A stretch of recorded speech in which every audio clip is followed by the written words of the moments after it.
वास्तु और ज्योतिष दोनों एक ही चीज है या अलग अलग हैं? वास्तु और एस्ट्रोलॉजी एक ही किताब है।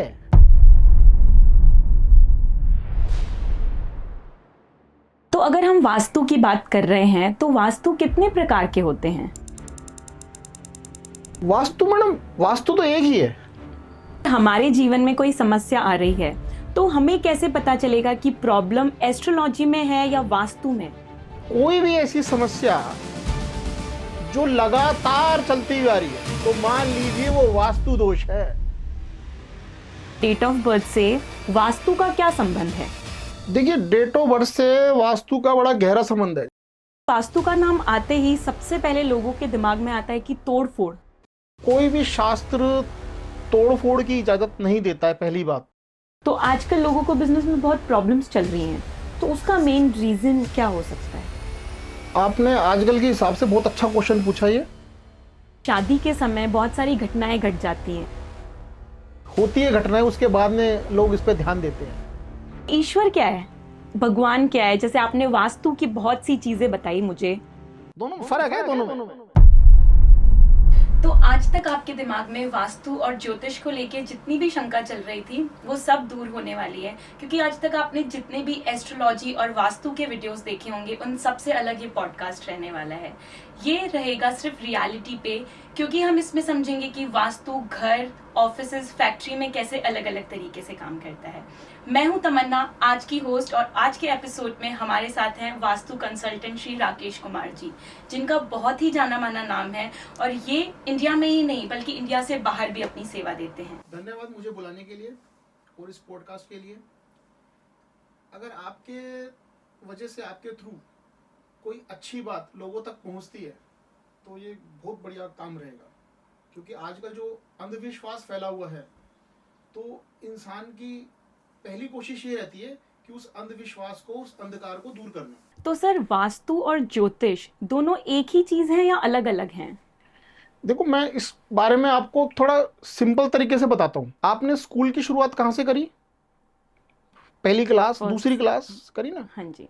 तो उसमें शायद 4 या 5 तरह की बुक्स आती थी। हिंदी, इंग्लिश, सामाजिक और विज्ञान, गणित आती थी ना? हाँ जी। अब मान लीजिए अपन एक बुक लेते हैं गणित की, ठीक है। अब गणित में 4 चीजें होती थी, जमा, घटा, गुणा, भाग, ठीक है। उसमें 10, मान लीजिए अपन उदाहरण ले रहे हैं, 10 पेज तो आ गए जमा और घटा के, और 10 पेज आ गए गुणा और भाग के। अब आपके जो आगे के जो 10 पेज है ना, वो किसी ने फाड़ दिए या खत्म हो गए, या आप नहीं पढ़ा आपने किसी वजह से, तो आपने कहाँ तक पढ़ा? जमा और घटा, और गुणा और भाग रह गई। अब आपका पेपर आया और आपने पेपर दिया, तो आप फेल होंगे कि पास होंगे? गणित में फेल होंगे। फेल होंगे ना जी।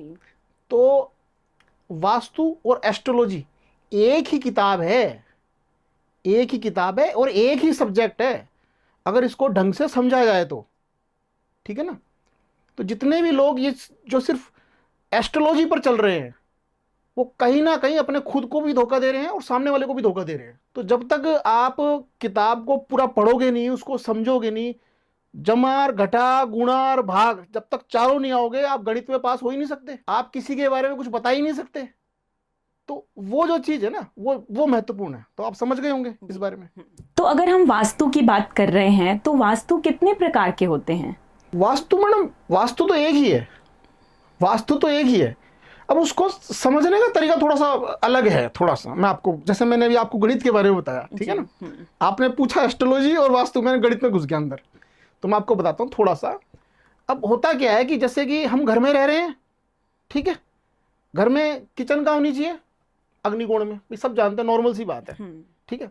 अब आपको रेस्टोरेंट खोलना है तो किचन तो रेस्टोरेंट में भी चाहिएगी। अब वहाँ किचन बनाएंगे तो कहाँ बनाएंगे? अग्निकोण में। भाई आपके दिमाग में तो ये है ना कि अग्निकोण में किचन बनानी है। अब घर में खाना कौन बना रहा है? भाई अपनी माता जी बना रही है, बहन है, सिस्टर है, बेटी, ये बना रहे हैं ना खाना जी। तो जब वो खाना खिला रही है घर में, तो बदले में आपसे पैसा मांग रही है? नहीं मांग रही ना, वहां पैसा मांगा जाएगा। हाँ। दोनों चीजों में डिफरेंस हो गया। तो कस्टमर आता है, उसको पता है कि जो जिस दाल के मैं 250, 300, 500 रुपए दे रहा हूँ ना, उसकी एक्चुअल कॉस्ट तो कितनी है? 20 रुपए, 30 रुपए, 50 रुपए है। फिर वो उसके 500 रुपए देके जाता है, यानी अपने पैसों को आग लगा के जाता है कुल मिला के, जी। एक नॉर्मल भाषा में देखा जाए तो, ठीक है ना। तो वहां पे रूल क्या चेंज हो जाते हैं। तो घर में तो कहाँ किचन हो गई, अग्निकोण में नॉर्मल जो लोग बनाते हैं, ठीक है ना। अब बाहर जब आपको रेस्टोरेंट यानी आप कमर्शियल में आ गए, कमर्शियल में यानी जहां आपको सिर्फ मतलब पैसों से ही है। घर पे चाहे कितनी परेशानी चल रही हो मगर आपके चेहरे पे मुस्कुराहट रहनी चाहिए, उसको बोलते हैं कमर्शियल, यानी पैसा कमाना है। तो वहां पे जितने भी रूल हैं सारे बदल जाएंगे, वो घर वाले रूल नहीं चलेंगे। अब तीसरी बात आ गई, भाई अपन ने शुरुआत करी घर से, फिर अपन आ गए कमर्शियल में। अब कमर्शियल का मतलब दुकान, शोरूम, ठीक है ना, स्कूल, कॉलेज और अपन मॉल्स वगैरह जो हैं, ये सब चीजें कमर्शियल में आ गई, ऑफिस वगैरह ये सब कमर्शियल में आ गए, ठीक है। अब तीसरा क्या होता है, इंडस्ट्रियल वास्तु। इंडस्ट्रियल का मतलब जहां पे प्रोडक्ट बनते हैं, ठीक है ना, यानी फैक्ट्रीज, जहां पर बड़ी बड़ी मशीनों का उपयोग होता है। तो वहां पर जो नियम होते हैं इन दोनों से बदल जाते हैं, नियम बदल जाते हैं। वास्तु वही चल रहा है मगर नियम बदल जाते हैं। अब वहां पर वास्तु हर जगह अलग अलग तरीके से काम वास्तु वैसे ही कर रहा है। अपने को पता नहीं होता कि अपने को घर में, जैसे मैं छोटी सी आपको उदाहरण देता हूं, जैसे कि अपन घर में तिजोरी रखते हैं तो ज्यादातर लोग क्या करते हैं, 99% लोग घर के साउथ वेस्ट में भारी करने के लिए तिजोरी को वहां पे रख दिया करते हैं, ठीक है। चलो घर में क्या होता है कि अपने घर में क्या होता है, भाई अपने घर का पैसा है, ज्वेलरी है, या मान लीजिए प्रॉपर्टी के पेपर हैं, तो अपन चाहते हैं कि वो अपने पास ही रहे, वो बिके ना, आगे ना बढ़े, ठीक है। अब आपकी ज्वेलरी की दुकान है, अब आपको तिजोरी रखनी है, तो आपके दिमाग में तो क्या आएगा, साउथ वेस्ट में रखनी है, नॉर्मल सी बात है जी। तो आप क्या करेंगे, साउथ वेस्ट में रख देंगे। अब घर में वहां पर क्यों रखी थी, कि हर चीज जाम रहे, बाहर ना निकले। अगर उसी जगह पर आप दुकान की तिजोरी रख देंगे और उसमें माल डाल देंगे तो वो क्या बिकेगा, नहीं बिकेगा ना। तो उसके रूल चेंज हो जाएंगे तिजोरी को रखने के। अब वैसे ही जब अपन इंडस्ट्रियल वास्तु में जाएंगे तो इंडस्ट्रियल वास्तु में क्या होता है, मशीनें होती हैं, बड़ी बड़ी मशीनें होती हैं। अब मशीनों का वर्क क्या होता है, किसी का होता है काटना, किसी का पंच, डाई, ठीक है ना, रोलर, ये सब चीजें होती हैं। जैसे कि अनाज की कोई फैक्ट्री, मतलब चावल की फैक्ट्री है, तो उसमें धान की सफाई होती है, उसको गीला कर कर उसको धोया जाता है, सुखाया जाता है। तो इसमें ये देखना पड़ता है कि जो 45 देवता हैं, यानी जो चार दीवारी में 45 देवता हैं, उनका अलग अलग काम होता है वास्तु के अंदर। तो किस फील्ड में किस जगह पर कौन सी मशीन लगानी है, वो कौन से देवता के अनुरूप है, वो चीज उसको देखना पड़ता है उसमें। कि भाई अगर कोई देव, जैसे मैं आपको छोटा सा एग्जांपल देता हूँ, जैसे मान लीजिए चावल की फैक्ट्री है। अब चावल की फैक्ट्री में चावल धोया, फिर उसको सुखाना पड़ेगा। तो जब सुखाएंगे तो उसमें जो देवता है, तो एक देवता है जिनका नाम है वृष नाम के देवता है, ठीक है ना। तो उस जगह पर अगर उस मशीन को लगाया जाए तो वो मशीन लगातार कंटिन्यूस काम को करती रहेगी, मतलब उस मशीन से रिलेटिव आपको दिक्कत नहीं आएगी कभी भी, ठीक है ना। ये चीज है, तो इसको बोलते हैं इंडस्ट्रियल वास्तु। अब चौथा जो है, मैं आपको एक और नई चीज बताता हूं। एक होता है जैसे अपन बाहर जाते हैं, मंदिर वगैरह होता है ना, तो ये भी एक अलग वास्तु में आता है, ठीक है। क्योंकि अपन घर में मंदिर कहां बनाते हैं, ईशान कोण में। बाहर कभी भी आप, जो टॉप 10 मंदिरों की बात कर रहा हूं मैं सिर्फ, वहां पर कभी भी आपको मूर्तियां ईशान में नहीं मिलेंगी, यानी नॉर्थ ईस्ट में नहीं मिलेंगी। वहां पर मूर्तियां आपको वेस्ट में मिलेंगी। तो वहां के नियम सारे चेंज हो गए, ठीक है। इसलिए वास्तु का अपन जितनी ज्यादा जगह उपयोग करेंगे उतना ही वो चेंज होता जाएगा, ये चीज है। तो जैसे आपने किचन की बात की, हाँ। तो मैंने काफी सुना है कि नॉर्थ ईस्ट में किचन होने से कैंसर हो सकता है। हाँ। तो क्या ये सच है या फिर मिथ है ये? बहुत बढ़िया बात पूछी आपने। ये बिल्कुल गलत है, ये बिल्कुल गलत है। कैसे गलत है? आप कैंसर हॉस्पिटल जाइए, भाई सिंपल सा है ना, कैंसर हॉस्पिटल जाइए, उनसे पूछिए जिसको भी कैंसर है, क्या आपके घर में किचन जो है नॉर्थ ईस्ट में है? शायद 99% लोग यही कहेंगे नहीं है। शायद 1% हो सकता है किसी की निकल जाए, तो जरूर थोड़ी कि कैंसर उसी से ही हुआ है। तो शास्त्रों के अंदर जो बताया गया है ना, अपन तो उस हिसाब से चलेंगे ना। तो शास्त्रों में क्या बताया गया है? शास्त्रों में बताया गया है कि किचन चारों कोनों में हो सकती है। चारों कोने कौन से हैं? जहां पर दिशाएं मिलती हैं। जैसे जहां पर पूरब और उत्तर मिलता है, ईशान बोलते हैं, वहां पर हो सकती है। जहां पर दक्षिण और पूर्व मिलता है वहां हो सकती है। जहां दक्षिण पश्चिम मिलते हैं वहां हो सकती है। जहां उत्तर और पश्चिम मिलते हैं वहां हो सकती है। इसका तो बहुत अच्छी व्याख्या करी गई है शास्त्रों के अंदर। देखो मैं आपको बताता हूं, जैसे एक ग्रंथ है, मानसार ग्रंथ है, उसमें क्या बताया गया है? पावके पचनाल्यम उत्तरे ईशान पर्जन्य सर्वेशा पचनाल्य, मतलब उत्तर और ईशान के बीच में अगर आप किचन बनाते हैं तो बहुत बढ़िया है। एक शॉर्टकट में मैं आपको बताता हूं कि कामिका ग्रंथ नामक, इसमें 4 तरह की किचन बताई गई है। ईशान्य पचन स्थान ब्राह्मण विधि मते, मतलब अगर किसी को ईशान में किचन बनानी है तो उनके घर का खाने का सिस्टम कैसा होना चाहिए, जैसे ब्राह्मण के घर का होता है। समझ गए बात को? आग्नेय पचन स्थान क्षत्रियाण प्रशस्ते, मतलब अगर कोई आग्नेय कोण में यानी अग्निकोण में किचन बनाता है तो उनके घर का सिस्टम कैसा होना चाहिए, क्षत्रिय। जो क्षत्रिय लोग होते हैं ना, क्षत्रिय किनको बोलते हैं आजकल के समय, पहले तो भाई राजा सैनिक ऐसे हुआ करते थे, आजकल क्या पुलिस सेना में जो होते हैं उनको क्षत्रिय वो। यहाँ पे जाति से मतलब नहीं है, जो लोग जैसा काम करते हैं उस हिसाब से बताया गया सारा का सारा। ठीक है। नेतृत्व पचन स्थान वेश्याना तू प्रशस्ते, मतलब जो वैश्य जाति, वैश्य जाति कौन हो गए, बनिए बनिए, ठीक है ना, जो बिजनेस करते हैं उनको वैश्य बोलते हैं। ठीक है। उनकी किचन कहाँ होनी चाहिए, नेतृत्व में होनी चाहिए। वायव्य पचन स्थान है शूद्राणा च प्रशस्ते, मतलब जो छोटे काम करते हैं, कोई चमड़े का काम करता है, जूते चप्पल का साफ सफाई का काम करता है, उनकी जो किचन कहाँ होनी चाहिए, वो वायव्य में होनी चाहिए। तो चारों दिशाओं में आ गई ना किचन। अब इसमें कोई कैंसर का तो कोई उल्लेख ही नहीं है, कोई बात ही नहीं है, ये मिथ है एक। तो होता क्या है, मैं आपको थोड़ा सा ये समझा दूं कि ईशान कोण में अगर किचन होगी ना तो उसमें ध्यान देने वाली थोड़ी बात यह है कि वहां पर आपको साफ सफाई अच्छी रखनी पड़ेगी, क्योंकि ईशान कोण क्या है, वास्तु में वास्तु देवता का वहां पे सर आता है, तो अपन सर की बहुत देखभाल रखते हैं ना एकदम, बिल्कुल थोड़ा बोझ भी नहीं आना चाहिए, साफ सुथरा रहना चाहिए। तो वो थोड़ा सा उसमें क्या है कि क्लैरिटी होनी चाहिए, वेंटिलेशन अच्छा होना चाहिए, साफ सफाई अच्छी होनी चाहिए, एंटी कलर्स नहीं होने चाहिए, ये थोड़ा सा ध्यान रखने वाली बात है। तो सर मैंने कहीं कहीं ये भी सुना है कि कस्टमाइज्ड वास्तु करके भी कोई चीज होती है, तो ये क्या है? देखिए मैंने आपको बताया ना कि वास्तु तो एक ही है, उसको समझने का तरीका अलग अलग है। कस्टमाइज क्या हो गया, आपके खुद के लिए पर्सनल। अब मैं इसको आपको उदाहरण देके समझाता हूँ। मान लीजिए आपने मुझे अपने घर पे बुलाया विजिट के लिए, फोन करा है, अभी खाली फोन पे बात करी है जी कि भाई मुझे वास्तु दिखवाना है अपने घर का। अब आप एक बात और बोल रहे हैं फोन पर कि मेरे को दिखाना तो है मगर मेरे घर वाले विश्वास नहीं करते, तो मैं कुछ भी छेड़खानी नहीं कर सकती घर पे। वास्तु तो बिना छेड़खानी के चलेगा नहीं।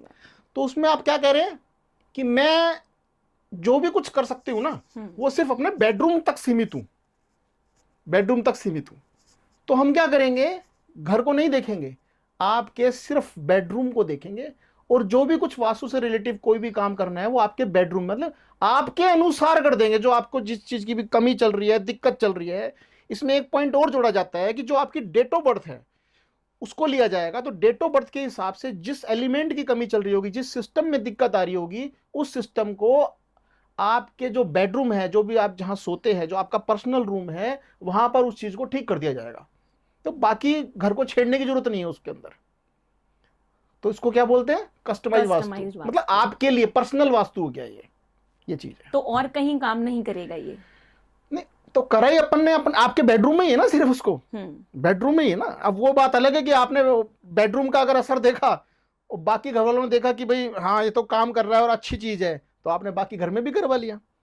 तो पर्सनल के लिए होता है कि भाई घर में मान लीजिए 5 जने रह रहे हैं, एक जने को ज्यादा दिक्कत चल रही है, बाकी 4 मजे में, तो उसके लिए पर्सनल कर किया जाएगा सब कुछ, उसकी डेट ऑफ बर्थ लेकर अलग से। क्योंकि मेन जो अपन जो नॉर्मल जब वास्तु में जाते हैं यानी किसी के घर जाते हैं विजिट करने, तो उसमें सबका आ जाता है सिस्टम कि भाई सबका आता है कि भाई बच्चे हैं तो उनका अलग आ गया, बड़ों का अलग आ गया, जो लोग जवान है उनका अलग आ गया, जो लोग पढ़ाई लिखाई कर रहे हैं उनका अलग आ गया, जो बिजनेस है उनका अलग आ गया, तो सबका बताया जाता है उसमें।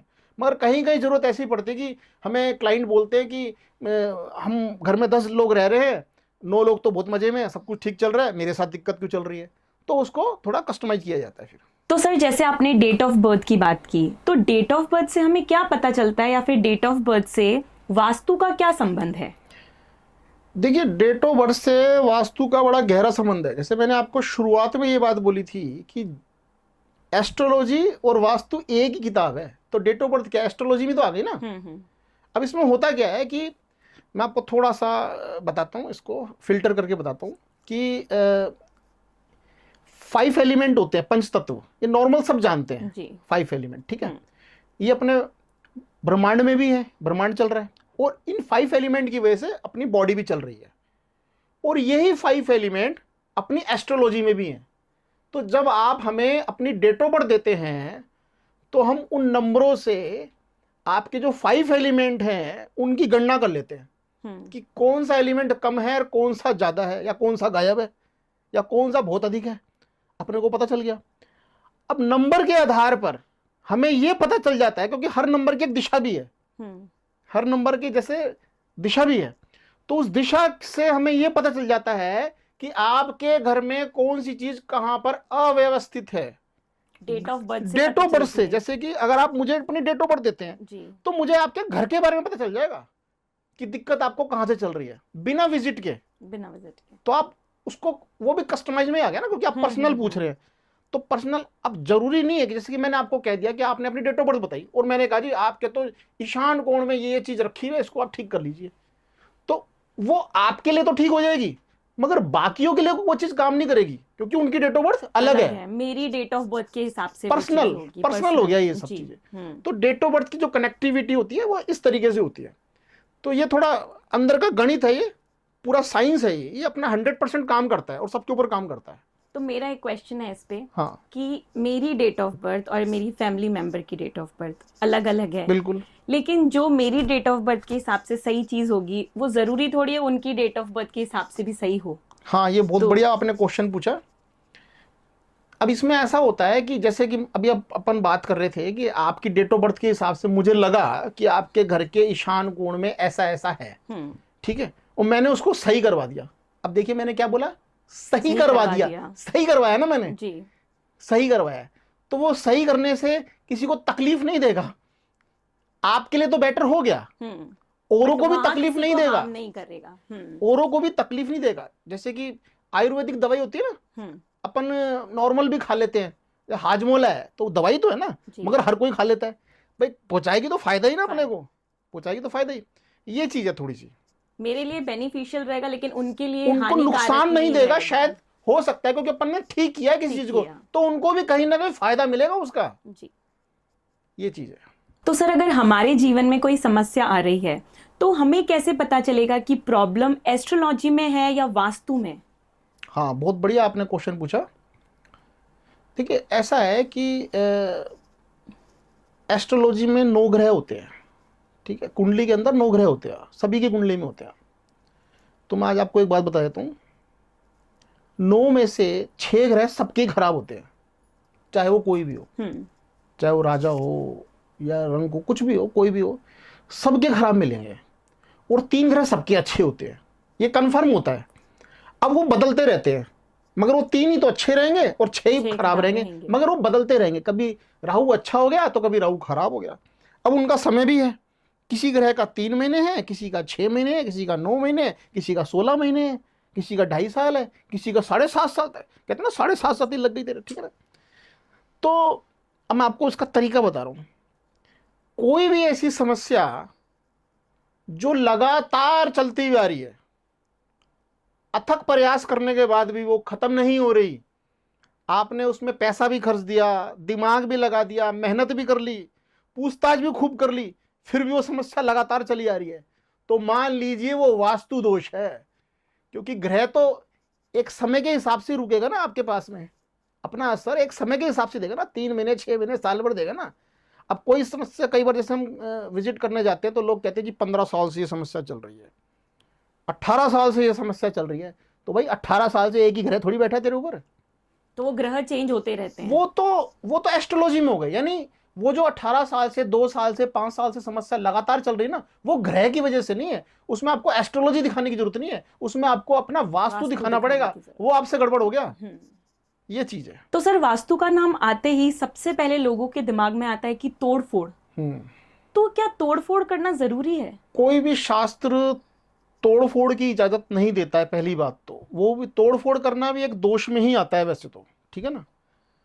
मगर मैं आपको एक सिंपल उदाहरण के हिसाब से अगर समझाऊं तो, जैसे कि मान लीजिए, अब मैं अपने ऊपर ही लेता हूं, मेरे पेट में दर्द उठा जी, मैं डॉक्टर के पास गया, डॉक्टर ने मेरा टेस्ट करा, क्योंकि आजकल तो पहले टेस्ट होते हैं ना, जो भी टेस्ट करना कर लिया, अब टेस्ट करने के बाद में रिजल्ट निकला, जो भी रिजल्ट निकला, अब उसमें दो बातें आती हैं कि भाई ऐसा है कि ये जो आपकी जो दिक्कत है ये दवाई से दूर हो जाएगी। पहली बात तो ये आ गई। कई बार ऐसा भी होता है कि डॉक्टर कहते हैं कि इस पर दवाई काम नहीं करेगी, इस पर तो ऑपरेशन करना पड़ेगा। ठीक है। अब मैं ये कहता हूँ कि देखो जी, अभी तो पैसा नहीं है मेरे पास, या मेरे पास टाइम नहीं है, तो अभी मैं ऑपरेशन नहीं करवा सकता। तो डॉक्टर क्या बोलेगा, ठीक है, जितने दिन आप ऑपरेशन नहीं करवा सकते उतने दिन मैं आपको एक दवाई लिख के दे रहा हूं, तब तक आप ये दवाई लेते रहिए, आपको दर्द नहीं होगा। ठीक है जी। तो वही सेम चीज वास्तु में भी आती है। अब हम किसी के विजिट करने गए और कंस्ट्रक्शन अगर गलत कर रखा है, तो गलती तो आपने करी है ना, हमारी तो कोई गलती नहीं है इसमें, उसको सुधरवाना ही हमारा काम है। अब इसमें यह देखा जाता है कि जो दिक्कत परेशानी आ रही है, या जो आपने गलत वास्तु का उपयोग कर रखा है, वो कितना सॉलिड है, कितना खतरनाक है, क्या वो छोटे मोटे उपाय से दूर हो सकता है क्या, यानी दवाई, दवाई वाली बात आ गई। ठीक है। कई चीजें, कई कंस्ट्रक्शन ऐसे गड़बड़ हो जाते हैं, कई दोष ऐसे हैं, कई दोष ऐसे हैं कि उसमें छोटे मोटे उपाय नील हो जाते हैं, मतलब काम नहीं करते, शून्य हो जाते हैं। तो उसमें तोड़फोड़ करना जरूरी उसमें है। तोड़ हम आपको बता देते हैं कि अगर आप इस चीज को तोड़कर या फोड़कर, या ये गेट यहां से उठाकर यहां पर लगा दोगे ना, तो आपके साथ में ये होने लग जाएगा। अब आपको इसका भरोसा कैसे होगा कि भाई आपने तोड़फोड़ तो करवा दी है, और आप कह रहे हो यहां से यहां पे भी करे, मैंने खर्चा भी कर लिया 2-4 लाख का, तो भरोसा कैसे होगा आपको। तो भरोसे के लिए मैं आपको बता देता हूं, मैं अगर किसी के घर का सिर्फ बाहर का मेन गेट देख लूंगा ना, तो मुझे पता चल जाएगा कि अंदर क्या हो रहा है। ठीक है। अगर मैं किसी की छत पे आ गया, तो मुझे यह पता चल जाएगा कि नीचे क्या हो रहा है, और यह तक पता चल जाता है कि किसके साथ क्या क्या हो रहा है और कितने दिनों से हो रहा है। आपने बताया नहीं है मेरे को। मेरे 99 जो क्लाइंट है वो मुझे सिर्फ बुलाते हैं, बताते नहीं है कभी भी कि हमें ये दिक्कत है। मैं घर देखने के बाद इतना तक भी बता देता हूं कि जो वो बताने के लायक भी नहीं होते। कई क्वेश्चन ऐसे होते हैं ना जो अपन मुंह से नहीं बोल सकते, कोई समस्याएं ऐसी होती हैं जो मुंह से नहीं बोल सकते, छुपा के रखते हैं। भाई पत्नी ने पति से छुपा के रखी, पति ने पत्नी से छुपा के रखी, ऐसी कई समस्याएं होती हैं, तो वो तक भी हमें पता चल जाती हैं। अगर हम किसी के बेडरूम का तकिया देख लें ना, तो हमें पता चल जाता है रिलेशनशिप का। ठीक है। अब अगर मैं आपके घर में आकर एकदम एग्जैक्ट पॉइंट टू पॉइंट बता रहा हूं, तो आपको मेरे ऊपर क्या हो गया, विश्वास, भरोसा हो गया जी। ओके। अब मैंने आपको यह भी बता दिया कि भाई ये टीवी यहां लगा है, इस वजह से ये चीज हो रही है, और जब से टीवी लगा है, डेट नोट कर लो, तब से ये हो रहा है, और आपने बाकायदा बिल निकाला और डेट चेक करी, वाकई में तब से हो रहा है, तो आपको तो विश्वास हो गया ना कि टीवी लगने की वजह से हो गया। ओके। तो आप वो काम आराम से कर लेंगे। एक नॉर्मली क्या होता है कि आजकल लोग गलती क्या करते हैं कि यूट्यूब वगैरह पे वीडियो देख देख के कि भाई ईशान में ये होना चाहिए, पूरब में ये होना चाहिए, तो वो एक तजुर्बे करते रहते हैं। तो तजुर्बा करना गलत होता है। कैसे होता है उसके लिए भी मैं आपको एक 2 मिनट की एक कहानी सुनाऊं आपको। जी बिल्कुल बिल्कुल। एक सेठ जी थे, हमारे गुरुजी सुनाते हैं कहानी। एक सेठ जी थे, उनके पेट में दर्द उठा काफी तेज। उन्होंने अपने बेटे को कहा जाओ हकीम साहब को बुला के ले आओ। तो बेटा गया, क्या हकीम साहब वो पापा जी के पेट में दर्द उठ रहा है, चलिए। तो क्या ठीक है बेटा चलता हूँ। तो वो गए उनके साथ में, और जाकर वहाँ पर कहा कि बेटा आपके घर के बाहर एक वृक्ष उग रहा है, उसके पत्ते तोड़ के लाओ। तो बेटा गया, फटाफट पत्ते तोड़ के लाया। तो उन्होंने कहा ठीक है, अब इसको गर्म पानी करो और उसको इसके अंदर मिक्स करके उसको थोड़ा चटनी की तरह बना लो और पिताजी को खिला दो। तो उन्होंने खिला दिया। वो खाते ही 5 मिनट में रिलीफ मिल गया, वो ठीक हो गए सेठ जी। वाह भाई मजा आ गया। तो क्या ठीक है जी, क्या देना आपको। तो जो डॉक्टर साहब जो आए थे, वैद्य जो आए थे, उन्होंने कहा जी मेरी फीस 200 रुपये है। कि 200 रुपये किस चीज़ की हैं, पेड़ भी हमारा, पत्ते भी हमारे, तोड़कर लाया मेरा बेटा, बनाया मेरी बीवी ने, खाया मैंने, आपने तो सिर्फ बताया ही है, तो 200 रुपये किस चीज़ की। नहीं नहीं हम 200 रुपये नहीं देंगे, हम तो 50 रुपये देंगे। और 50 रुपये बेचारा लेकर वो अपनी जेब में रख के लिया था। कोई बात नहीं, ठीक है ठीक है। अब क्या होता है, 2 महीने बाद, 3 महीने बाद उन सेठ जी के वापस पेट में दर्द उठता है, वैसा का वैसा ही, सेम टू सेम उसी पॉइंट पे दर्द उठता है। वो सेठ जी कहते हैं बेटे को, बेटा ऐसा कर, अब क्यों 50 रुपये देने किसी को, बाहर वृक्ष लग रहा है ना, पेड़ के पत्ते तोड़ के लिया। वो जाता है, पेड़ के पत्ते तोड़ के लाता है, क्या मम्मी से क्या गर्म पानी करे, गर्म पानी करते हैं, उसमें चटनी बनाती है और खाता है, और खाते हैं उसका दर्द जो है दुगना हो जाता है। बढ़ जाते, अरे ये क्या हुआ मुसीबत, कौन से पेड़ के पत्ते लाया है? क्या मैं तो वही लाया हूँ जो उस समय लाया था। क्या ये क्या गड़बड़ हो गई, जा वैद्य जी को वापस बुला के ला। वो जाता है कि ऐसे ऐसे बात है पापा को, और पेट में दर्द उठ रहा है जोरदार। तो वैद्य जी कहते हैं ठीक है मैं चल तो पड़ूंगा, मेरी फीस 1,000 रुपये लगेगी। क्या 1,000 रुपये दिए? क्या दिए नहीं, पहले रखो, पहले रखो, ठीक है। तो 1,000 रुपये दिए था उसको, वही बाप को भी तो बचाना था ना। तो वो लेके जाते हैं, क्या हाँ जी क्या करा? क्या जी हमने वही करा जो आपने 4 महीने पहले करवाया था, वही उसी वृक्ष के पत्ते लिए, उसको गर्म पानी में घोटा, चटनी बनाई और चाट ली, मगर अब ठीक क्यों नहीं हुआ मैं? तो वेद जी ने क्या जवाब दिया, उस समय मौसम अलग चल रहा था तो उसको गर्म पानी में घोटना था, अब मौसम अलग चल रहा है, अब ठंडे पानी में घोटना था जब असर करता। तो बिना सलाहकार के, बिना एक्सपर्ट के अगर आप कोई भी काम करेंगे तो उसमें आपको दिक्कत आएगी ही आएगी, ये कन्फर्म है। तो इसलिए बिना एक्सपर्ट के कोई बड़ा काम नहीं करना चाहिए। और मकान, मकान छोटा काम नहीं होता। अगर किसी को मकान बनाना है ना, तो कई लोगों का तो सपना होता है ना मकान बनाना, ठीक है ना। अगर मकान बना लिया तो उसका तो जीवन का सपना पूरा हो जाता है। और उसको आपने तुक्के से बना लिया, पता चला मैंने इतना भरसक प्रयास कर कर मकान बनाया, लोन लिया, ये करा वो करा, मैं बिल्कुल निचुड़ गया, फिर मैंने मकान बनाया, और मकान बनाने के बाद मेरी हालत ऐसी हो गई कि मैं लोन भी नहीं चुका पा रहा, ठीक है ना। तो वो चीज़ें गलत हो जाती है। तो इसके लिए थोड़ा एक्सपर्ट की जरूरत पड़ती है। तो वो चीज़ फिर वो हम काम करवाते हैं, इसको वास्तु बोलते हैं। जी। तो सर अभी लोगों के मन में बहुत भ्रम चल रहा है कि कॉर्नर प्लॉट नहीं होने चाहिए, वो बहुत दिक्कत देते हैं। तो आज के टाइम में जितने भी लोग कॉर्नर प्लॉट में रह रहे हैं उनके साथ ट्रेजेडीज हो ही रही हैं, ऐसा जरूरी है? देखिए मैं आपको बताता हूँ, आजकल हर चीज का व्यापार बन गया है, ठीक है। व्यापार कैसे?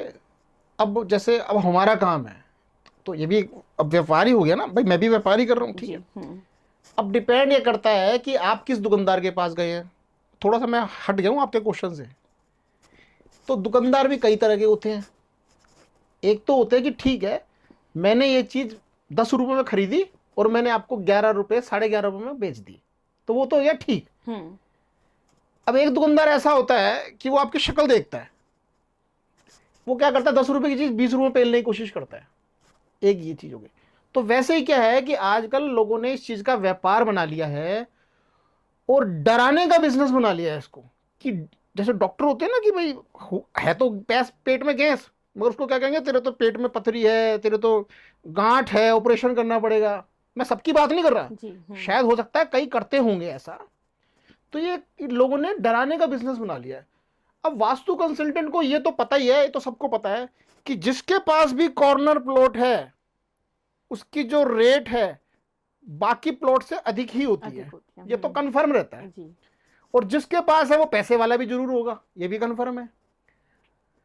अब इसका मतलब ये नहीं है कि कॉर्नर प्लॉट की वजह से कोई दिक्कत है। देखो मैं आपको नॉर्मल सी बात बताता हूं, हम शास्त्रों के हिसाब से थोड़ा चलते हैं। शास्त्रों में सिंगल फेस मकान अच्छा बताया गया है, समझना। जिसके फेस यानी जो दो मुंह का, यानी डबल डायरेक्शन का हो गया, जो आप बता रहे हैं कॉर्नर प्लॉट, वो डबल अच्छा हो गया। अगर किसी प्लॉट में, किसी मकान में 3 साइड ओपन हो, यानी तीनों साइड गली सड़क रोड आ रही हो, तो ट्रिपल अच्छा हो गया। और अगर किसी प्लॉट में, मकान में 4 साइड ओपन हो तो 4 गुना अच्छा हो गया वो। नहीं, तो अब बात बदल गई। उस प्रॉपर्टी के लिए देवता भी तरसते हैं, उस प्रॉपर्टी के लिए देवता भी तरसते हैं। तो सच चक्कर है कि पता ही नहीं है, पैसा कमाना है तो कुछ ना कुछ ऐसी बातें डालनी है कि जिससे कि सामने वाला बंदा भ्रम में अटके। अब वो दिक्कत तो उसकी किसी और वजह से चल रही है। अब वो तो यही सोचेगा ना कि कोई उसने वीडियो देख ली कॉर्नर वाले की, वो क्या मेरा भी कॉर्नर है यार, मेरी भी दिक्कत चल रही है। अब दिक्कत किसी और वजह से चल रही है, तो उसने फ़ोन करा कि देखो जी मेरा भी कॉर्नर प्लॉट है और ऐसे ऐसे है। वो पूछेगा जी क्या साइज का है, वास्तु कंसल्टेंट पूछेगा क्या साइज का है। साइज से क्या पता चलेगा उसके अंदर दम कितना है, वो कितना पैसा खर्च सकता है। देखो मैं आपको एक अंदर की बात बता रहा हूँ, ठीक है। अब वो क्या है कि बताएगा जी इस साइज का है और ऐसे ऐसे हम तो इतने टाइम से रह रहे हैं, इतने इतने लोग हैं, हमारा ये बिजनेस है। उसको पता चल गया, ठीक है इसकी 21 लाख रुपए फीस लगेगी, ठीक कर देंगे। समझ गए? बस ये कॉर्नर प्लॉट का राज, और कुछ भी नहीं है इससे ज़्यादा। तो कोई भी दिशा खराब नहीं होती है, सब दिशाएं अच्छी होती हैं। जैसे कि मनुष्य को, आम लोगों को बताया ही उल्टा गया। जैसे कि आम लोगों के दिमाग में भ्रम है ना कि दक्षिण का मकान नहीं लेना चाहिए, सुना ना, सबने सुना है। मैं आपको बता देता हूं, दक्षिण का मकान वास्तुशास्त्र में सबसे अच्छा होता है। राजा महाराजाओं का जो मकान है वो दक्षिण का ही माना जाता है। कि जब शास्त्रों का पता लगा आम लोगों को, राजाओं को, तो जब उनके सामने लाया गया तो वो क्या करते थे, अब राजा के सामने कोई भी चीज आती थी उसको फिल्टर करते थे वो, कि भाई अपने काम की चीज तो निकाल लो और जनता को अपन ये बांट देते हैं। अब शास्त्रों में क्या लिखा है, जैसे ये मयंतम है, ठीक है ना, सम्रांगण सूत्रधार है, विश्वकर्मा प्रकाश है, ये कुछ ऐसे ग्रंथ हैं जिनमें वास्तु का अच्छा उल्लेख किया गया। अब इसमें आम लोगों के बारे में कुछ नहीं बताया हुआ, इसमें सिर्फ और सिर्फ राजा बनने के गुण बताए गए हैं। राजा को ये करना चाहिए, राजा को ये करना चाहिए। अब राजाओं ने ये देखा कि अगर ये गुण आम जनता को बता दिए तो सभी राजा बन जाएंगे, सेवा कौन करेगा, मेहनत कौन करेगा, काम कौन करेगा। तो उस चीज को थोड़ा सा अपोजिट बताया गया कि नॉर्थ फेसिंग मकान लेने चाहिए, ईस्ट फेसिंग मकान लेने चाहिए, बहुत अच्छे होते, नो डाउट, खराब वो भी नहीं होते। फर्क थोड़ा सा इतना हो जाता है कि साउथ फेसिंग वाले में आपको मेहनत नहीं करनी पड़ती या मेहनत कम करनी पड़ती है, और नॉर्थ फेसिंग मकान में आप चाहे करोड़ों के मालिक हों, मगर जब तक आप मेहनत नहीं करेंगे किसी काम में तो पैसा नहीं आएगा। थोड़ा सा फर्क ये हो जाता है, दिशा कोई भी खराब नहीं होती, ये चीज है। तो हम वास्तु की बात कर रहे हैं। हाँ, तो सर कोई व्यक्ति अगर वास्तु में नहीं मानता है तो हम उसको कैसे वो करेंगे कि वो वास्तु में माने, या फिर हम उनको क्या बोलेंगे? क्योंकि बहुत से लोग होते हैं जो वास्तु में नहीं मानते हैं आज भी। तो उसका क्या रीजन है? देखिए कैसे इंसिस्ट कर सकते हैं हम उनको, कैसे भरोसा दिला सकते हैं उनको कि आपको वास्तु में मानना ही चाहिए? ऐसा तो फिर कई चीजों में होता है ना कि भाई भरोसा होता है, भरोसा नहीं भी होता, ये तो ऐसे तो बतेरी चीजें हैं। मगर जैसे अगर आप पर्सनल वास्तु की बात कर रहे हैं तो वास्तु में तो ऐसा है ना कि अब आम इंसान तो, जैसे अब मैं आपके ऊपर चलो लेता हूं, पूरा मानने की बात नहीं है, आपके पिताजी को भरोसा नहीं है और आपको है, ठीक है, मगर आप उनको भरोसा नहीं दिला सकते, क्यों? क्योंकि आपके पास उसका कोई प्रूफ नहीं है, कोई सिस्टम नहीं है।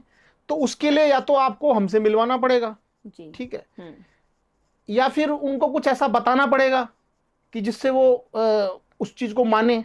मगर मैं आपको एक सिंपल सी एक बात बता देता हूं कि कुदरत अपना काम सेकंड के 100वें हिस्से के सिस्टम से कर रही है। कोई उसको मानो या नहीं मानो, उससे कोई फर्क नहीं पड़ता, वो तो अपना काम कर रही है। और ये जितनी भी चीजें हैं, वास्तु है, एस्ट्रोलॉजी है, दान है, स्नान है, रत्न है, ये जितनी भी चीजें, ये सब मानव कल्याण के लिए, ये इसका किसी जाति धर्म से नहीं है। अब इसमें वास्तु शास्त्र, ये शास्त्र जुड़ गया ना, तो लोग क्या है, हिंदुओं का है जी, भाई इसमें कोई हिंदुओं से कोई मतलब नहीं है, ये तो मानव जाति के लिए है, मानव जाति के कल्याण के लिए। अब इसको थोड़ा डिफाइन करो आप। वास्तु का मतलब हो गया घर, बिल्डिंग। शास्त्र का मतलब क्या हो गया, विज्ञान। तो इसमें हिंदुओं की तो कोई बात ही नहीं है। तो हमारे पास कई क्लाइंट ऐसे भी हैं जो हिंदू नहीं है, ठीक है ना, माउंटेन है या क्रिश्चियन है, पंजाबी हैं, और भी अदर काफी हैं।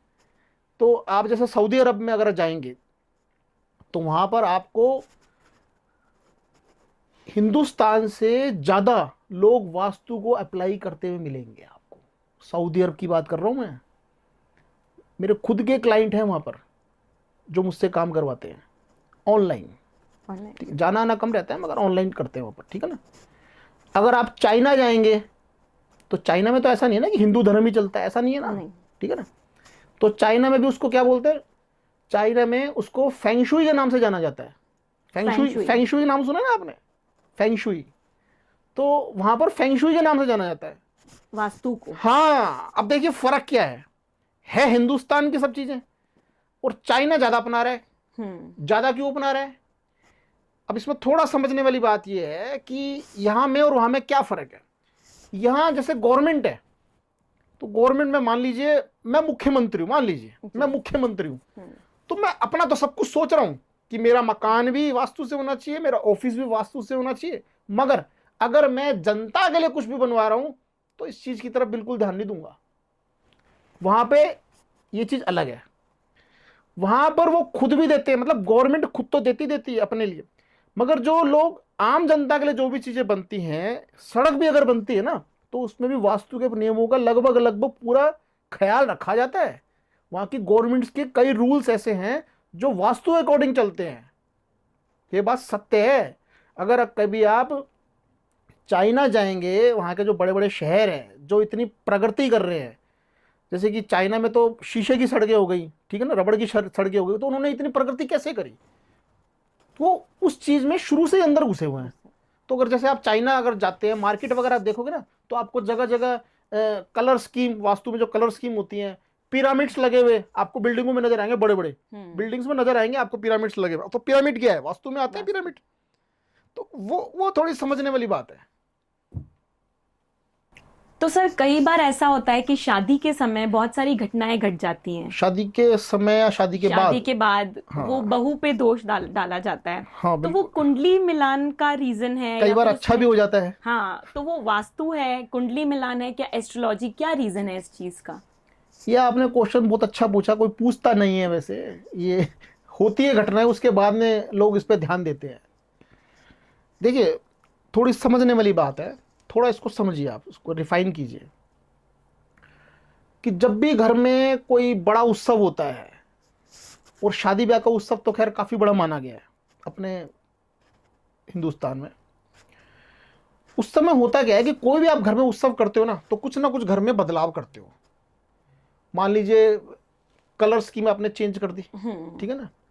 मान लीजिए आपका बेटा है, अब रूम्स की कमी पड़ रही है, तो उसके लिए रूम बना दिया आपने, या रूम तो बना हुआ है, साथ में अटैच लाइट बात दे दिया आपने, बाथरूम दे दिया आपने, ठीक है ना कुछ चेंजिंग करिए आपने। अब वो जो चेंजिंग है वो शादी से ठीक पहले होती है। हाँ। वो 2 4 5 साल पहले नहीं होती है, लगभग 99% वो शादी से एकदम पहले ही होती है। अब इसमें क्या होता है, मान लीजिए अपन उदाहरण ले रहे हैं कि रूम बनाना है जी। अब उन्होंने रूम जो है वो साउथ वेस्ट में बना दिया। परिवार वालों ने जो बेटे के लिए रूम है वो साउथ वेस्ट में बना दिया। अब साउथ वेस्ट में रूम बनाने से क्या हुआ, वो रूम की हाइट और बढ़ गई, साउथ वेस्ट भारी भी हो गया और हाइट भी बढ़ गई। अब उससे क्या हुआ कि जो भी उनके बिजनेस थे ना, वो और फ्लो में आ गए, और अच्छे फ्लो में आ गए, अच्छे कस्टमर मिलने लग गए। अब वो क्या बोलने लग गए कि भाई जब से अब अच्छा उन्होंने करने के बाद फिर वो हाथों हाथ शादी भी होनी थी, शादी हुई। अब शादी होने के बाद भाई अब हाथों नहीं, ऐसा तो नहीं होता ना रूम बनाते अगले दिन ही होने लग जाएगा सब कुछ, उसमें महीने 2 महीने 3 महीने तो लगते ही है ना। शादी हुई, सब सारे नेक चार हुए, 2 3 महीने निकले, बिजनेस में सब कुछ अच्छा लगने लग गया, कस्टमर भी अच्छे अच्छे आ रहे हैं, मोटे मोटे कस्टमर आ रहे हैं, भारी कस्टमर आ रहे हैं। अब दिमाग बंदा क्या लगाता है, यार जब से बहू का पग फेरा हुआ है ना, तब से अपना तो बिजनेस चमक गया, बहुत बढ़िया है, अपने तो ये बहू लक्की निकली। अब गड़बड़ कहाँ होती है, अब किसी का मान लीजिए बेटे का बेडरूम नॉर्थ में बना हुआ है, नॉर्थ वेस्ट में या वेस्ट में बना हुआ है, अब उसको भी अटैच लाइट, क्योंकि अटैच लाइट बात सबको आजकल चाहिए जी। अब उन्होंने वो गलती से जो बाथरूम है वो नॉर्थ में बना दिया, क्योंकि वो कमरे के साथ नॉर्थ आ रहा था, दिमाग लगाया नहीं उसमें, नॉर्थ में बना दिया। अब नॉर्थ में बनाने के साथ ही 2 महीने 3 महीने जैसे ही निकले बहू आने के बाद में, उनको बिजनेस में लॉस होने चालू हो गए, कस्टमर कटने लग गए, कस्टमर अलग हो गए उनसे। अब वो चीज़ उन्होंने नोट करी कि भाई जब से शादी हुई है, जब से बहू आई है, तब से ये फला ये चीज़ होने लग गई। अब वो ब्लेम किस पे दे रहे हैं, खुद पे तो कोई आजकल ब्लेम देता ही नहीं ना, सबके सब महारथी है ना। तो जब से बहू आई है, पग फेरा हुआ है, जब से गड़बड़ है। अब फिर रोज कलेश होने लग गए घर में। अब बेचारे बहू का तो कोई लेने देना ही नहीं, वो तो अपने घर में आराम से बैठी थी ना। तो ये चीज़ है थोड़ी समझने की। तो कई बार ऐसे होता है राशि में कि कोई राशि बहुत ज्यादा लकी होती है, कोई इंटेलिजेंट या स्टबन बहुत ज्यादा जिद्दी, तो ऐसा होता है क्या? देखिए, ऐसा है कि राशियों का सीधा संपर्क ग्रहों से होता है, ठीक है। ग्रह कुछ ऐसे भी हैं जो थोड़ा सा एग्रेसिव है, हाँ, ठीक है। ग्रह कुछ ऐसे भी हैं जो ठंडे भी हैं, तो सब तरीके के हैं। मगर इसको अपन एक डायरेक्ट वे में नहीं ले सकते, मतलब एक थंब रूल नहीं बना सकते अपन कि भाई इसकी कुंभ राशि है या इसकी सिंह राशि है तो इसको शेर की तरह ही गुस्सा आता होगा, या इसकी मान लीजिए फलाना फलाना कोई भी राशि है तो इसके साथ ऐसा ही होता होगा, ठीक है ना। अब अपन जैसे स्टूडियो में 5-6 लोग हैं, अब इनमें से 2 जनों की राशि सेम है तो जरूरी नहीं दोनों के स्वभाव एक जैसे होंगे, दोनों के स्वभाव को अलग अलग मिलेंगे। अब डिपेंड ये भी तो करता है ना कि दोनों की डेट ऑफ बर्थ भी तो अलग अलग है ना। अलग है। फिर वो रहते किस सिस्टम में है, उनके घर का वास्तु कैसा है। जैसे कि मैं आपको बता दूं, अगर कोई मनुष्य वेस्ट में सर करके सोता है, एक मैजिक बता रहा हूं मैं आपको सबको, ठीक है ना, ध्यान रखना सब। अगर कोई मनुष्य वेस्ट में सर करके सोता है तो वो आपको सारा दिन चिंता में ही मिलेगा, ये कंफर्म है। आप उसके मुंह पे बोल सकते हो, उसको मानना ही पड़ेगा। वेस्ट में सर रख के सोते हैं। हाँ, वेस्ट में। अगर कोई नॉर्थ में सर करके सोता है तो उसका सर आपको लगभग 90% चांस है भारी ही मिलेगा, सर भारी मिलेगा, खिंचाव मिलेगा, वो लगभग किसी रोग से ग्रस्त होगा। अगर वो व्यापार में होगा तो उसके व्यापार में नुकसान चल रहे होंगे, ये कंफर्म है सब चीजें। अगर कोई साउथ में सर करके सो रहा है तो उसका कॉन्फिडेंस लेवल बहुत अच्छा होगा, व्यापार में या किसी भी काम में बहुत अच्छा होगा। सबसे अच्छी डायरेक्शन साउथ ही मानी गई है सोने के लिए। अगर कोई ईस्ट में सर करके सो रहा है तो आपको बिल्कुल नम्र स्वभाव का मिलेगा, आराम से प्यार से बात करता हुआ मिलेगा। आप उससे गुस्से से भी बोलेंगे ना तो प्यार से जवाब देगा। मतलब 90% संभावना है, 10% थोड़ा अलग भी हो सकता है, किसी और वजह से हो सकता है, कोई दोष की वजह से भी हो सकता है। तो ये चीज है। तो मैं नहीं मानता कि ये कोई थंब रूल है कि मेष राशि वाले सब एक जैसे होंगे, कुंभ राशि वाले सब एक जैसे होंगे। अब अपने देश के प्रधानमंत्री नरेंद्र मोदी जी हैं तो उनकी राशि वाले जितने भी हैं वो सब के सब राजा थोड़ी बन गए, ऐसा नहीं है ना। उन्होंने उस चीज के लिए मेहनत करी है, प्रयास करा है, जब वो राजा बने ना, जब वो प्रधानमंत्री बने हैं तो वो सब चीजें काम करती है ज्यादा मेरे हिसाब से। तो सर हम बिजनेस की बात करते हैं अगर, तो आजकल लोगों को बिजनेस में बहुत प्रॉब्लम्स चल रही हैं, तो उसका मेन रीजन क्या हो सकता है? आपने आजकल के हिसाब से बहुत अच्छा क्वेश्चन पूछा ये। देखिए मैं आपको एक चीज बताता हूँ कि लगभग 99% लोगों ने सबने थंब रूल बना रखा है कि भाई शोरूम बना लिया, साउथ वेस्ट में बैठ गए, दक्षिण पश्चिम में वहीं सामान लगा लिया, नॉर्थ ईस्ट में मंदिर बना लिया, और अब शोरूम बनाएंगे तो चाय कॉफ़ी भी बनानी पड़ेगी, तो अग्निकोण में चाय कॉफ़ी बना रहे हैं तो अपना शोरूम तैयार हो गया। ठीक है, लगभग 99% लोग ऐसे ही करते हैं।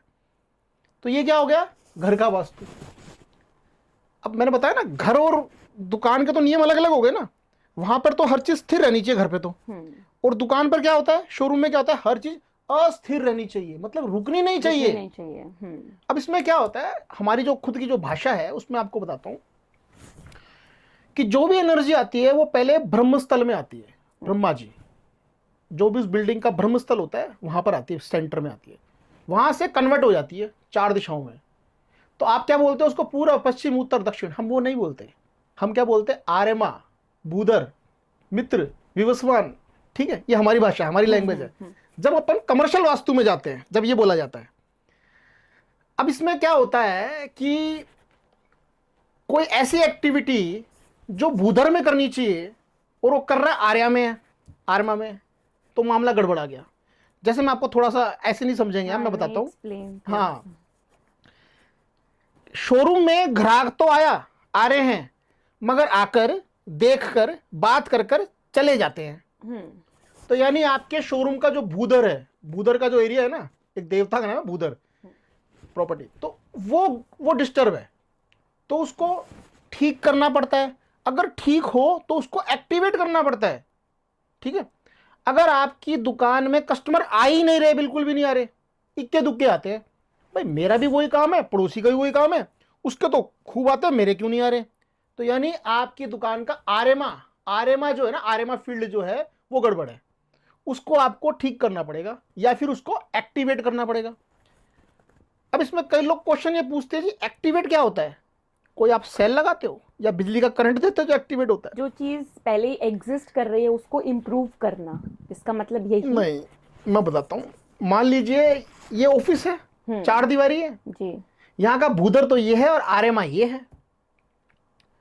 अब यहाँ पे कस्टमर नहीं आते, यहाँ पे आपने कोई बाथरूम भी नहीं बना रखा है, एंटी कलर भी नहीं है, सब कुछ ठीक है, ठीक है, दिशा भी ठीक है सारी की सारी, फिर भी ग्राहक नहीं आ रहा।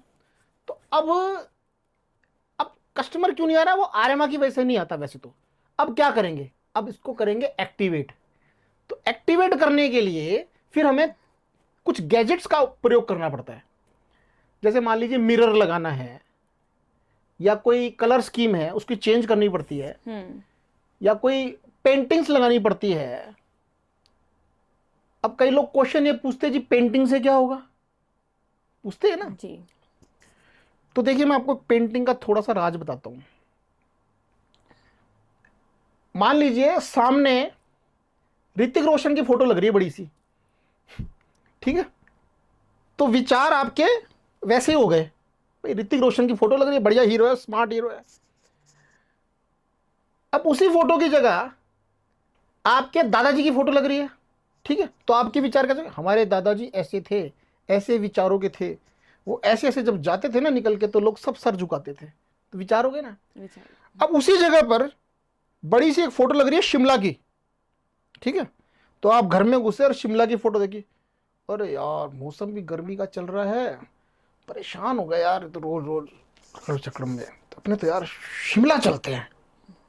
तो आपके फोटो देखने से क्या हुआ? भाव चेंज हो गए। भाव चेंज होने से क्या हुआ? आपके प्रोग्राम चेंज हो गए। तो कहीं तो आपको कल वापस दुकान जाना था, और कहीं आपने बच्चों की मीटिंग करी, कल तो शिमला चलेंगे अपन। उस पेंटिंग ने आपका सारा सिस्टम बदल दिया, एनर्जी चेंज हो जाती है। हाँ, यहाँ पे बात मतलब शिमला की नहीं है, यहाँ पे बात यह है कि हमें ये देखना पड़ता है कि वहां पे कमी किस चीज की चल रही है, ठीक है ना।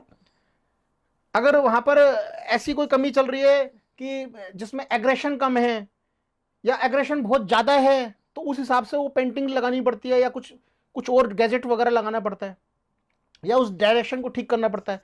या कई जगह ऐसा भी होता है कि मान लीजिए मैं एक एग्जांपल देता हूं, ज्वेलरी की दुकान का, ज्वेलरी के शोरूम का एग्जांपल देता हूं, ठीक है। अब ज्वेलरी की दुकान में क्या होता है, क्या सेल करते हैं? Gold silver. Gold silver sell करते हैं, जो ज्वेलरी बनी होती है वो सेल करते हैं जी। अब मान लीजिए किसी की गोल्ड की दुकान है, अब उसने तो क्या है, नॉर्मल जो सब लोग करते हैं कि ठीक है मैं साउथ में बैठा हूं और मेरे पीछे ही सब सारा सामान लगा हुआ है, वेस्ट में भी मैंने सामान लगा दिया और मैं बैठ गया, वहां पर कस्टमर सामने आके बैठ गए, ठीक है ना, मैं तो निहाल हो जाऊंगा क्योंकि मेरे पास पैसा बहुत है। अब आपके पास पैसा भी आपने खूब लगा रखा है गोल्ड में, दिमाग भी खूब लगा रहे हैं, तरह तरह की वीडियो बनवा रहे हैं, आजकल होता है ना, आजकल वीडियो लोग बनवा रहे हैं, कर रहे हैं, सब कुछ कर रहे हैं, खुद की माथा बच्चे भी खूब कर रहे हैं, फिर भी आपको रिजल्ट नहीं मिल रहे, फिर भी आपको रिजल्ट नहीं मिल रहे। अब वो जो मैं भी बोल रहा था ना आर्यमा भूधर, वो आर्यमा और भूधर जो हैं वो सुनार की दुकान में ही मेन काम करते हैं ज्यादातर, सुनार से रिलेटिव जो भी काम होंगे ना, इस टाइप के जो काम होंगे वहां पर आर्यमा और भूधर ही काम करते हैं।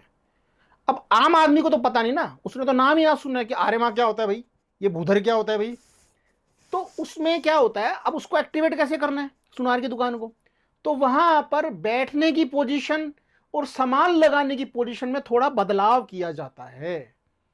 शास्त्रों में कुछ थंब रूल भी हैं, जैसे कि आप सामने बैठे हो और मैं यहां बैठा हूं, तो आपके साथ वैसा ही होगा जिस आप डायरेक्शन में बैठे हो, यानी जिस देवता के पद में बैठे हो, और मैं जिस देवता के पद में बैठा हूं मेरे साथ वैसा ही होगा। ये थंब रूल हैं कुछ जो आम आदमी को नहीं पता। आम आदमी को इतना तो पता है पूर्व पश्चिम उत्तर दक्षिण, मगर इतना नहीं पता, ठीक है ना, कि उन देवताओं के काम क्या है।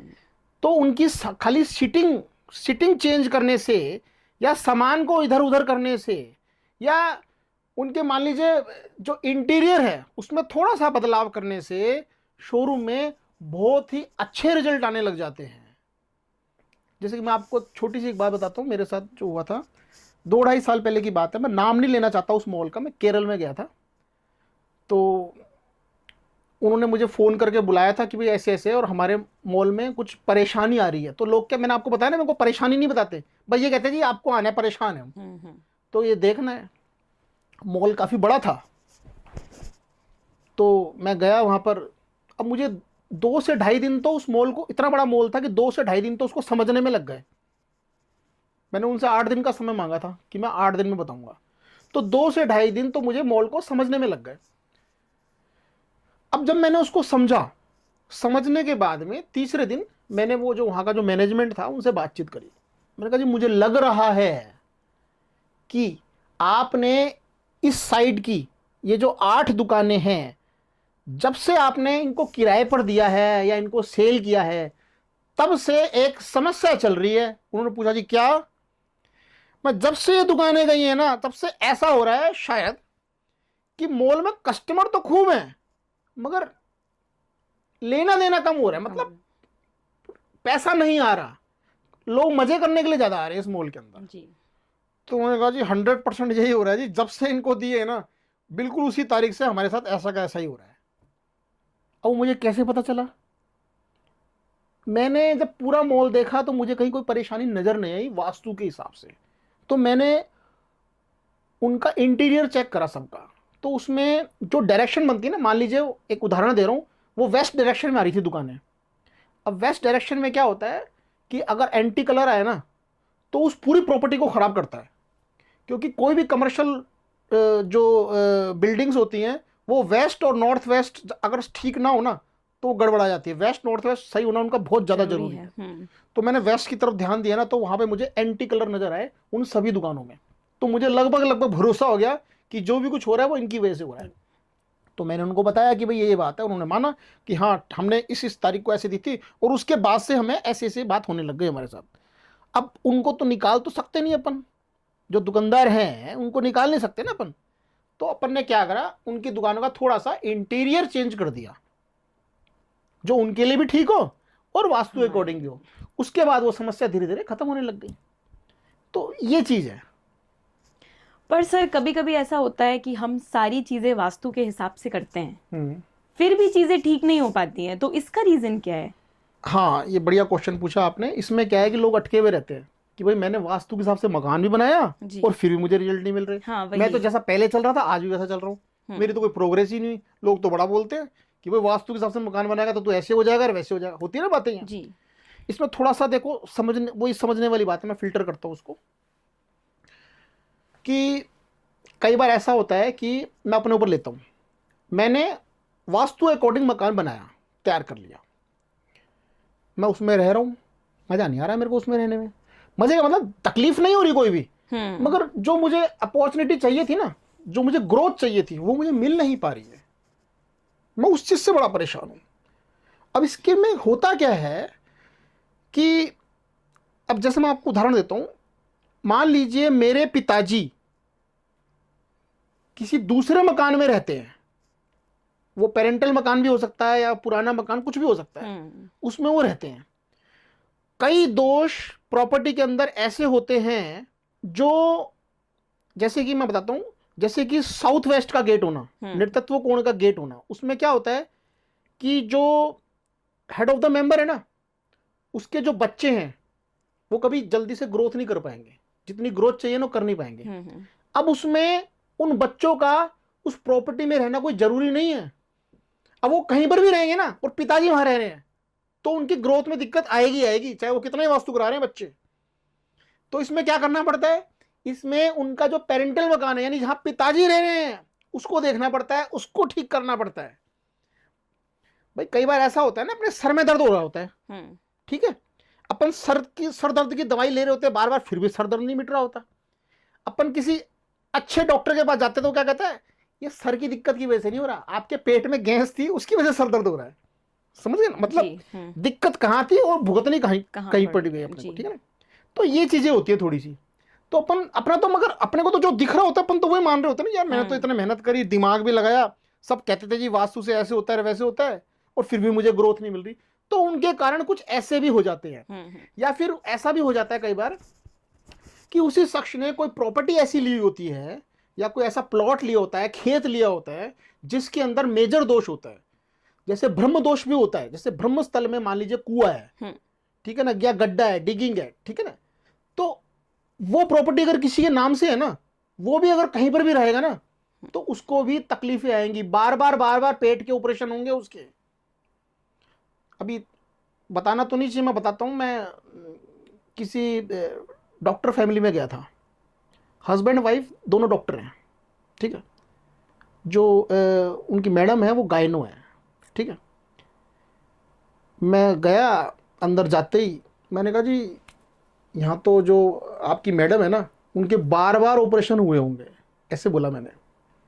तो उन्होंने पता क्या जवाब दिया, क्या जी मेरी जो वाइफ है ना इनके 2 साल में 27 ऑपरेशन हो गए, खुद ऑपरेशन करती हो। 17 या 27 ऐसे कुछ बोला, पुरानी बात है थोड़ी, मतलब इतने ऑपरेशन हो गए 2 साल के अंदर अंदर। हम क्या करें, परेशान हो गए, ऑपरेशन कर करके परेशान हो गए। तो क्या जी कैसे पता चला आपको? मैंने कहा जी आपकी जो ये बिल्डिंग है ना इसके सेंटर में आपने बाथरूम बना रखा है और मैंने आपकी डेट ऑफ बर्थ ली दोनों की। मुझे डेट ऑफ बर्थ से ये पता चल जाता है कि ये बिल्डिंग किसके नाम से है, ये भी पता चल जाता है। अगर आप अपनी डेट ऑफ बर्थ बताओगे ना तो मुझे ये भी पता चल जाएगा कि आपके नाम से कोई प्रॉपर्टी है या नहीं है। तो आपके नाम से तो आ नहीं रही थी, मैडम के नाम से आ रही थी, तो ये कन्फर्म था कि ये बिल्डिंग में खड़े मैडम के नाम से है और मैडम के ही ऑपरेशन हो रहे होंगे। तो होता क्या है कि जब भी अपन कोई प्रॉपर्टी लेते हैं, अपन रजिस्ट्री करवाने जाते हैं, तो जब वो साइन कर रहे होते हैं ना, साइन करते के साथ ही कुदरत अपना काम चालू कर देती है कि बेटा ले मजे अब इस प्रॉपर्टी के जो तूने ली है। ये चीज है। तो सर लास्ट मैं आपको यही पूछना चाहूंगी कि ईश्वर क्या है, भगवान क्या है? जैसे आपने वास्तु की बहुत सी चीजें बताई मुझे, तो क्या जरूरी है कि रसोई घर एक फिक्स डायरेक्शन में, या फिर किचन, या फिर हम बात करते हैं मंदिर की, तो वो एक ही जगह होना चाहिए वास्तु के हिसाब से? तो ये सारी चीजें जरूरी हैं क्या? देखिए ऐसा है कि आपने एक ही क्वेश्चन में 2-3 क्वेश्चन पूछ लिए हैं, तो मैं जैसे पूछा ना वैसे ही आपको थोड़ा सा बताता हूँ जी। एक्सप्लेन करता हूँ, ठीक है। आपने पूछा ईश्वर, ईश्वर क्या है? अब ईश्वर को फिल्टर कीजिए थोड़ा सा। ईश संस्कृत में ईश किसको बोलते हैं? भगवान को, भगवान को जिनकी अपन पूजा करते हैं जी। ईश्वर हो गया, ठीक है। तो ईश और स्वर, ईश और स्वर यानी ईश्वर। अब कहोगे स्वर कहां से आ गया? तो मैं आपको एक चीज बताता हूं। कई लोग आपने देखे होंगे जो रोज जब भी मिलो ना, यार मैं तो बड़ा परेशान चल रहा हूं, यार मेरे तो नुकसान ही नुकसान लगे रहते हैं, मेरे तो यार घर वाले चिक चिक ही करते रहते हैं। मतलब जब भी पूछो ना मेरे तो यार नुकसान ही नुकसान लग रहे थे, मैं तो ये नहीं कर पा रहा, मैं वो नहीं कर पा रहा। अब मैं आपसे एक क्वेश्चन और पूछता हूं, मैं पूछता हूं आपसे, आप किसी एस्ट्रोलॉजर के पास जाते हो, अपनी समस्या बताते हो जी, ठीक है, वो क्या कहता है, मैं आपको एक मंत्र लिख के दे रहा हूं, इस मंत्र का जाप कीजिए आपकी समस्या का हल निकल जाएगा, ऐसे बोलते हैं ना जी। तो उन्होंने जब उसको लिखा तो पढ़ा भी, आपने जब हाथ में लिया तो आपने भी पढ़ा, तो क्या पढ़ते ही वो सिद्ध हो गया? नहीं हुआ ना। फिर वो पंडित जी क्या आप पूछते हो, पंडित जी इसको सिद्ध कैसे करना है? तो आप वो कहेंगे कम से कम 11,000 बार इसको करना पड़ेगा, 21,000 बार करना पड़ेगा, जब जाके ये सिद्ध होगा। तो समझना मेरी बात को, आप किसी भी बात को आप बार बार बार बार बार बार बोलते रहेंगे मैं परेशान हूं, मैं परेशान हूं, मैं परेशान हूं, वो परेशानी सिद्ध हो जाएगी और वो आपके ऊपर एक थंब रूल बन जाएगा, वो आपके जीवन में रहेगी रहेगी और रहेगी। इसलिए इंसान को ये नहीं बोलना चाहिए कि मैं परेशान हूं, वो कैसी भी हालत में है उसको क्या बोलना चाहिए, मैं मजे में हूं, मैं आराम में हूं, मेरे कोई तकलीफ नहीं है। इस मंत्र का जाप करना चाहिए जी। तो ये तो हो गया ईश्वर। अब अपन आते हैं भगवान पर। दोनों में फर्क है, दोनों में भगवान शब्द जो है आपकी नजर में क्या है कि घर में जो मंदिर होता है या बाहर मंदिर होता है अपन पूजा करते हैं वो भगवान होता है? नहीं, थोड़ा सा हमारे स्टाइल में अलग है। जैसे कि मैंने आपको बताया कि पंच तत्व यानी 5 एलिमेंट से ही सब कुछ चल रहा है, तो भगवान में भी वही है। भ से भूमि, ग से गगन, ठीक है, व से वायु, आ से अग्नि और न से नीर यानी पानी। यानी ये जो 5 तत्व है इनसे ही तो ब्रह्मांड चल रहा है और इन्हीं से अपनी बॉडी चल रही है और इन्हीं से अपनी एस्ट्रोलॉजी भी चल रही है। तो यही अपने भगवान है। अपन कहते हैं ना कि भगवान तो कण कण में है। तो क्या इस ग्लास में कृष्ण जी नजर आ रहे हैं? पानी नजर आ रहा है ना, जल तत्व नजर आ रहा है आपको। ऊपर क्या है? आकाश तत्व। अपन सांस ले रहे हैं, सांस ले रहे हैं, ये क्या है? वायु। धरती, ठीक है ना, अग्नि जो खाना बनता है और अपने पेट में भी होती है अग्नि, ठीक है। तो ये जो 5 एलिमेंट है ना यही मनुष्य के लिए भगवान है। मैं अब इसका मतलब ये नहीं कि आप पूजा पाठ करनी छोड़ दो, क्योंकि ये पंच तत्व भी तो उन्हीं की वजह से ही है ना। जी। मेरे कहने का मतलब ये है कि आपके ऊपर कोई समस्या आई है तो पहले उसका पता ये लगाओ ना कि वो आई किस वजह से है। जैसे कि अभी ये बात चल रही थी कि गाड़ी खराब हो गई, तो आप गाड़ी को ठीक करने के लिए क्या करेंगे? आप किसी पंडित जी के पास जाएंगे कुंडली लेकर? नहीं। उसको कहाँ लेके जाएंगे? उसके सर्विस स्टेशन, वहां पे ठीक होगी ना। तो हर चीज में कुंडली नहीं देखी जाती है। तो ये क्या हो गए? भगवान। ठीक है, अगला क्वेश्चन आपने क्या कहा था कि हर चीज वास्तु के हिसाब से होनी हाँ, चाहिए क्या? ये भी तो एक, अगर है हाँ, तो मैं क्यों? आपको मजेदार बात बताता हूँ। आजकल सबको पता है कि नॉर्थ ईस्ट में मंदिर होना चाहिए, साउथ ईस्ट में किचन होनी चाहिए, साउथ वेस्ट में मास्टर बेडरूम होना चाहिए। हो गया वास्तु, ये तो सबको ही पता है। तो फिर हमारा रोल ही कहाँ रहा है? खत्म होगी कहानी। हम क्या करेंगे? आज मैं आपको बताता हूँ, नॉर्थ ईस्ट में मंदिर होना चाहिए और साउथ ईस्ट में किचन होनी चाहिए और नेतृत्व कोण यानी साउथ वेस्ट में मास्टर बेडरूम होना चाहिए। ये कहीं वास्तु में ही नहीं है, ये कहीं वास्तु में आता ही नहीं है। तो ये सारी चीजें क्यों फिर? हाँ, मैं बता देता हूं, एक एक चीज का बताता हूं जी। अब बताते हैं नॉर्थ ईस्ट में मंदिर होना चाहिए। ठीक है, पहले थोड़ा सा मैं आपको बात बता रहा हूं, उससे थोड़ा गड़बड़ा जाओगे, बुरा मानने की बात नहीं है। शास्त्रों में लिखा है कि घर में मंदिर नहीं होना चाहिए और मंदिर में घर नहीं होना चाहिए। पहली बात तो ये आ गई, शास्त्रों में लिखी है बात। ठीक है, क्लियर लिखी है, मैं आपको दिखा सकता हूं। अब इसका मतलब ये नहीं है कि आप पूजा पाठ कहाँ करेंगे, हम उसके लिए मना नहीं कर रहे आपको। पूजा पाठ करने का जो नियम है, सिस्टम है, वैसे वो घर के बाहर ही बताया गया है। मगर फिर भी आपको अगर करनी है तो आप ईशान कोण में बैठ के कर सकते हैं। वहां पे देवता कौन है? शंकर भगवान है। ठीक है ना, तो वहां पे अच्छे जो पावरफुल देवता है वो आते हैं। तो वहां पे अपने को मंदिर नहीं बनाना। अब समझना मेरी बात को थोड़ी सी। मंदिर का मतलब कंस्ट्रक्शन नहीं करना आपको मंदिर का। वहां पर आपको लकड़ी का भी बना सकते हो, हल्का मतलब हल्का लेना है, छोटा सा मंदिर बनाना है, या दीवार में जो आले होते हैं उसमें मंदिर करना है। अगर आपने ईशान कोण में कंस्ट्रक्शन करवा दिया मंदिर का, तो आप कितना ही तो वास्तु करवा लो, कितने आपकी एस्ट्रोलॉजी में ताकत हो, आपका पूरा का पूरा परिवार मेंटली तौर पे डिस्टर्ब रहेगा। मतलब पागल नहीं कह रहा मैं, मतलब एक वो रहेगी दिमाग में कि यार क्या हो रहा है यार, ये कुछ सही नहीं हो रहा है, मेंटल डिस्टर्ब रहोगे आप। जी। ठीक है ना, ये आ गई मंदिर की बात। अब आती है किचन की बात। आपने पूछी किचन की बात, तो अब लोगों के दिमाग में क्या है, ये तो अग्निकोण है, इसमें किचन बना लो बस। अरे अग्निकोण का मतलब समझो आप, अग्निकोण के देवता कौन है? ठीक है ना, अग्निकोण में जो है वो है शुक्र देवता। शुक्र, शुक्र कौन है? राक्षसों के गुरु। अब शुक्र से क्या पता चलता है? जब आप, नॉर्मल सी बात है, जब आप अपने गूगल पे भी सर्च करते हैं ना जी। कि शुक्र देवता के लिए क्या करना चाहिए, कैसे होते हैं, तो उसमें क्या लिखा हुआ आएगा? लग्जरी, वाइटनेस, एकदम क्लियर, साफ सफाई, ये लिखा हुआ आएगा उसमें। ठीक है, अब किचन में ही होती है क्या? नहीं। किचन में क्या होता है? झूठे बर्तन, छमके लग रहे हैं, गैस ही गैस, धुआं ही धुआं होता है ना। बिल्कुल। तो अगर कोई इंसान ये सोचे, या कोई एस्ट्रोलॉजर या वास्तु कंसल्टेंट ये बता रहे कि आपकी तो किचन अग्निकोण में बना लो, बस आप तो निहाल हो जाओगे। अब वो कैसे होगा निहाल? अब वहां के देवता कौन थे? शुक्र देव। अब उनको क्या चाहिए? उनको तो लग्जरी चाहिए भाई, उनको छमके नहीं चाहिए। तो यहाँ पर रूल चेंज हो जाता है थोड़ा सा। तो मैं मना नहीं कर रहा अग्निकोण में किचन बनाने से, मगर इस बात को समझो, अग्नि कैसे, उसको अग्निकोण क्यों बोला जा रहा है? वो अग्निकोण का मतलब होता है अग्नि सबसे पवित्र, अग्निदेव जो है वो सबसे पवित्र माने गए हैं। भाई शादी के 7 फेरे होते हैं तो वो भी तो अग्नि के समक्ष होते हैं ना। घर में अपन पूजा पाठ करवाते हैं तो अग्नि के समक्ष ही तो करते हैं ना। तो अग्नि को सबसे वो माना गया है, शुद्ध माना गया है। ठीक है, अब उसको अग्निकोण बोलते क्यों है? पूर्व दिशा जो होती है, ईस्ट डायरेक्शन जो होती है, वो होती है लकड़ी तत्व की।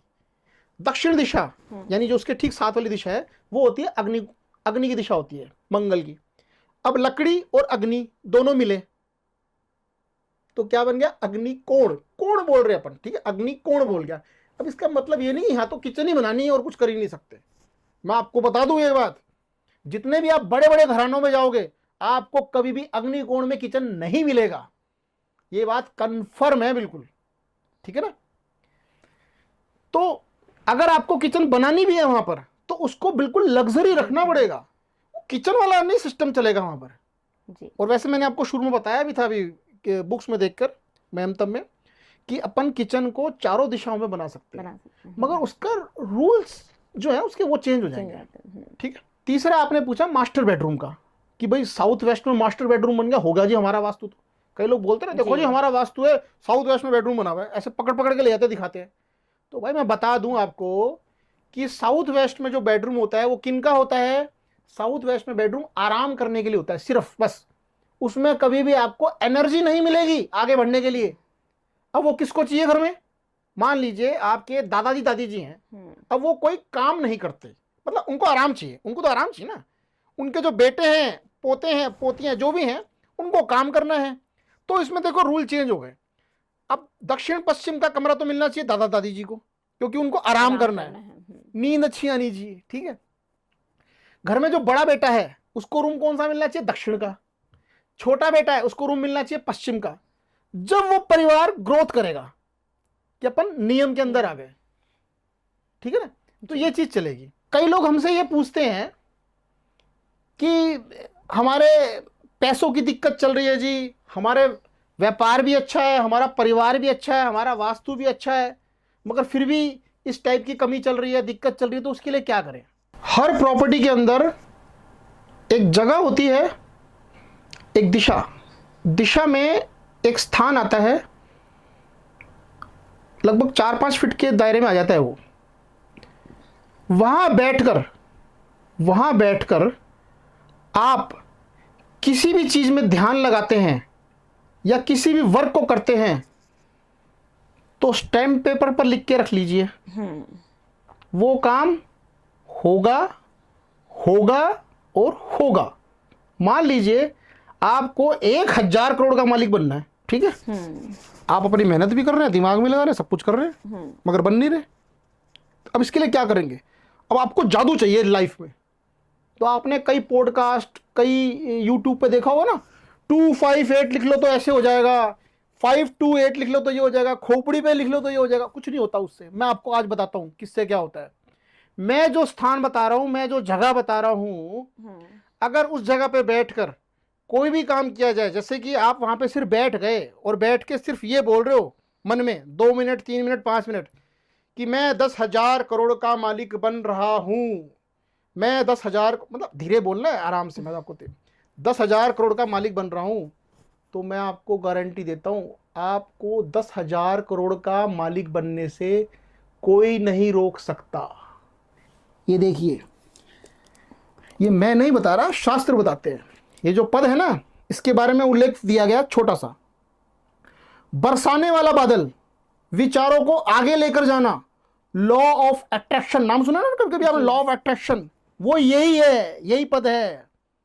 ब्रह्मांड का सबसे शक्तिशाली नियम है ये।